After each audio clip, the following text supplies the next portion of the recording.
नमस्कार बालमित्रांनो, मी श्रुती उकिले संत नामदेवांविषयी बोलणार आहे. संत नामदेवांचा जन्म 1270 मध्ये झाला. लहानपणापासून ते विठ्ठलाचे भक्त होते. आपण देवाला दिलेल्या नैवेद्य विठ्ठलाने प्रत्यक्ष घेऊन खाल्लाच पाहिजे असे हट्टी संत नामदेव होते. संत नामदेवांनी अभंग रचले, त्यातून समाजाला प्रेमाची भक्तीची शिकवण दिली.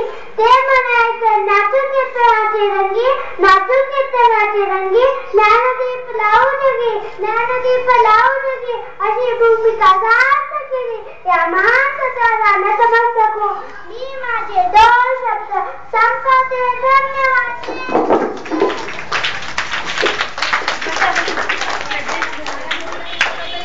धन्यवाद श्रुती, किती छान माहिती आम्हाला ऐकवलीस.